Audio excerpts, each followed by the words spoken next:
ইমাম ও মুয়াজ্জিনদের জন্য তারেক রহমানের বড় সুখবর। বিএনপি আবার রাষ্ট্র ক্ষমতায় গেলে দেশের ইমাম ও মুয়াজ্জিনদের জন্য বিশেষ সম্মানী ভাতা চালুর ঘোষণা দিয়েছেন দলের ভারপ্রাপ্ত চেয়ারম্যান তারেক রহমান। রবিবার ২৩ নভেম্বর রাজধানীর চীন মৈত্রী সম্মেলন কেন্দ্রে আয়োজিত ইমাম ও খতিব সম্মেলনে ভার্চুয়ালি বক্তব্য দেওয়ার সময় তিনি এই পরিকল্পনার কথা জানান। তারেক রহমান বলেন, ইসলামের মূল বিশ্বাস ও নীতির সঙ্গে বিএনপি কখনোই আপোস করেনি এবং ভবিষ্যতেও করবে না।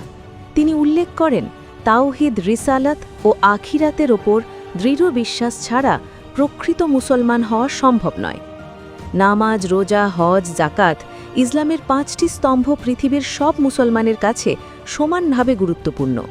তবে ব্যক্তিগত ও সামাজিক জীবনে এগুলোর ব্যাখ্যা নিয়ে আলেমদের মধ্যে মাঝে মাঝে ভিন্ন মত দেখা যায়।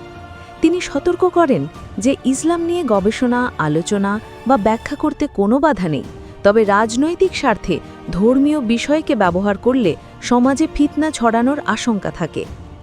ইসলামী মূল্যবোধে বিশ্বাসী দল হিসেবে বিএনপির অবস্থান হল, ধর্মীয় মতভেদ যেন সাধারণ মানুষের মধ্যে বিভাজন তৈরি না করে সেদিকে আলেম ওলামাদেরই নেতৃত্ব দিতে হবে।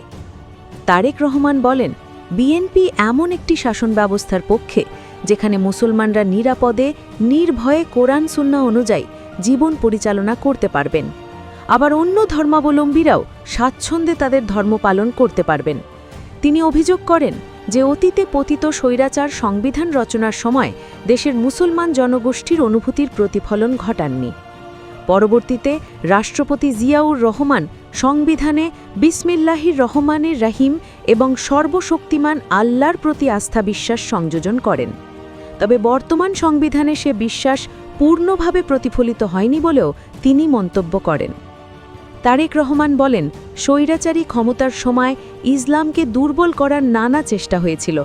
উদাহরণস্বরূপ তিনি ২০২৪ সালে রমজান মাসে ইফতার মাহফিল নিষিদ্ধ করার ঘটনা উল্লেখ করেন, যা তার মতে ইসলামী সংস্কৃতি ও মূল্যবোধের বিরুদ্ধে ছিল।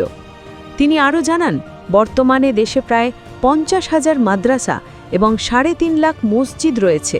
প্রায় ১৭ লাখ ইমাম, খতিব ও মুয়াজ্জিন ধর্মীয় দায়িত্ব পালন করছেন। এ বিশাল সংখ্যক ধর্মীয় ব্যক্তিকে রাষ্ট্রীয় প্রক্রিয়ার বাইরে রেখে দেশ পরিচালনা সম্ভব নয় বলেও তিনি মন্তব্য করেন।